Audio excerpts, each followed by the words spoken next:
What's up, y'all? Travis here, Carry Me Back Farms, showing you how we do the next step in growing that taste of the South that you can't live without.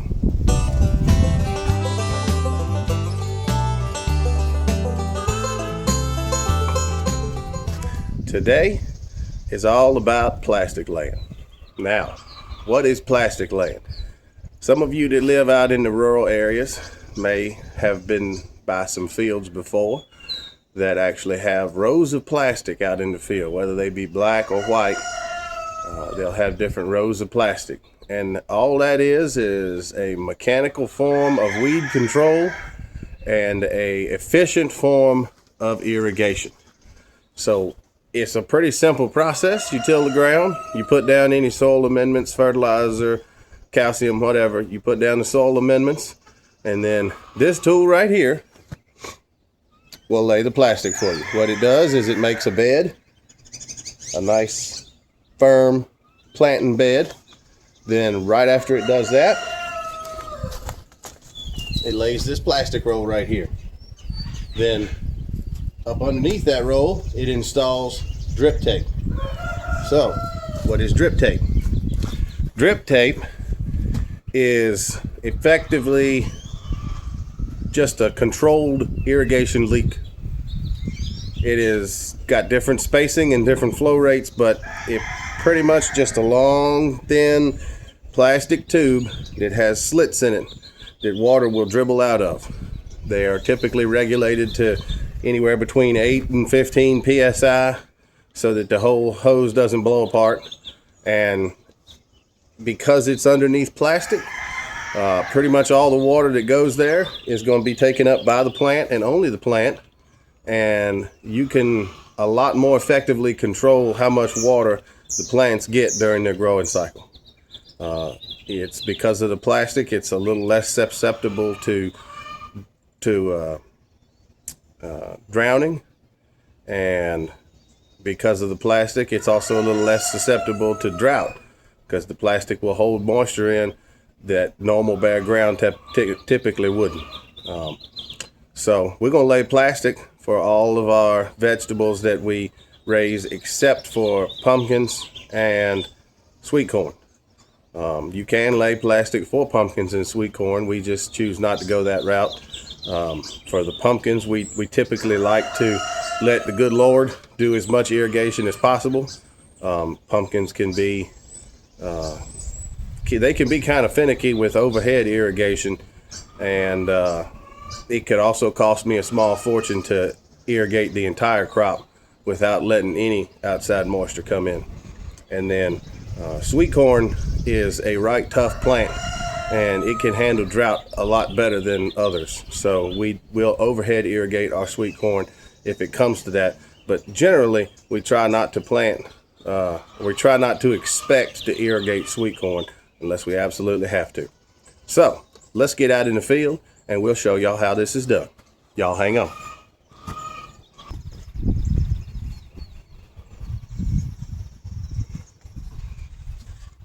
What's up? So we out here in the field.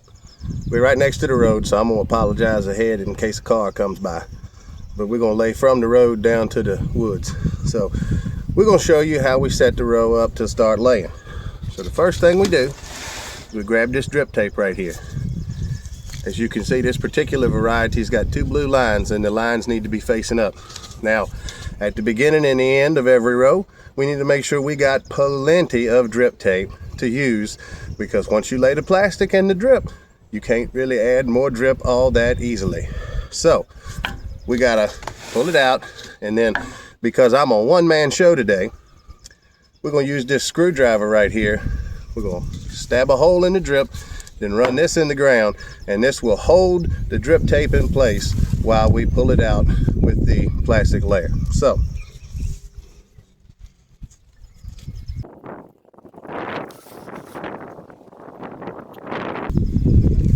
all right, now that the drip tape is sufficiently buried, now we have to run the plastic. Now, I know you probably can't see this bottom roller, but we're gonna go underneath the bottom roller, and then we're gonna pull this plastic out.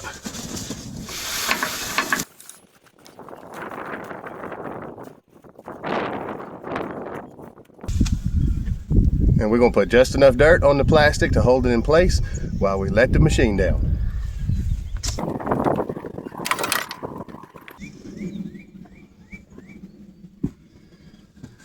And there's no way I can bend down that much for you to see me, but we got to raise this wheel up, and we got to make sure that the plastic is underneath this wheel. And the same thing with this side.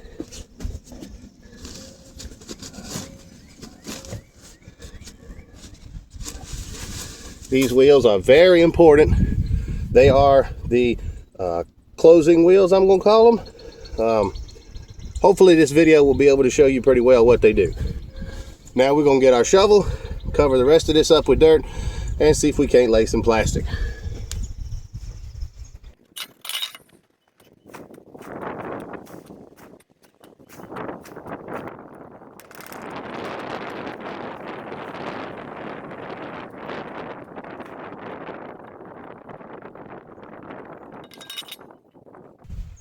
All right, let's see if we can make it happen.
And that's how we lay a roll of plastic.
Well, before we wrap this video up, let me tell you a little bit about the plastic itself.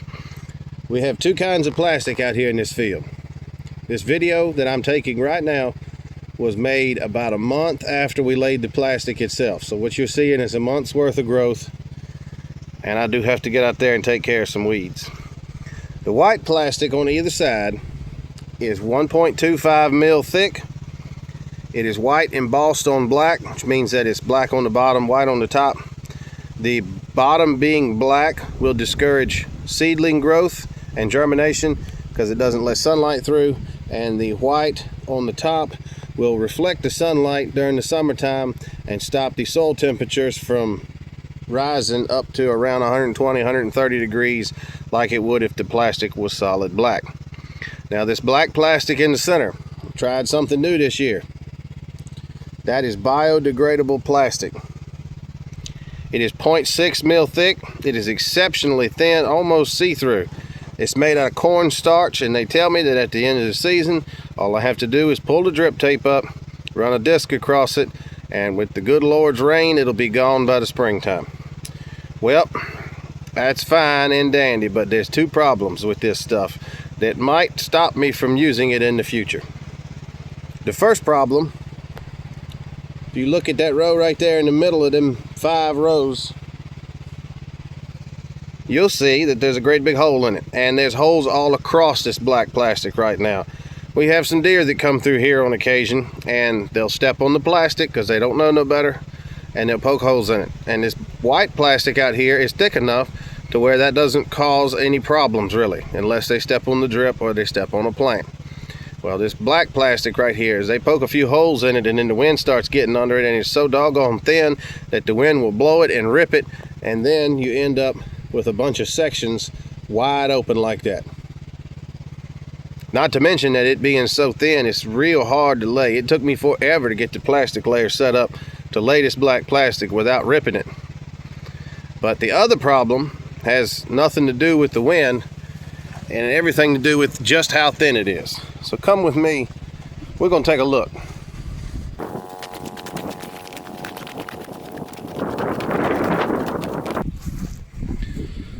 So you see right here where it tore, and I've got a large section of hill that's just wide open.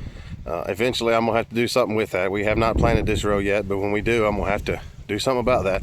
But the major problem,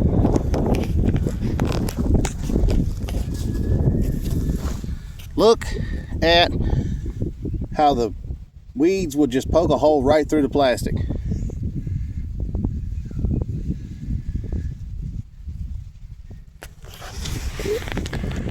That doesn't happen nearly as often. I'm gonna say it only happens about 10% as often on the white plastic as it does this biodegradable black plastic. I like the idea, and in the future I hope it turns out to be a whole lot more usable. But for me in my operation right now, this will probably be the last time in a while we use biodegradable plastic until they can figure out how to make it thicker. But that's how we lay plastic. I appreciate y'all watching. The next video is going to be about fertilizer, how we spread it, how we inject it, everything that's got to do with it. So for now, this is Travis here at Carry Me Back Farms, Carson, Virginia, showing you how to do that po' boy farming. Till next time, y'all take care.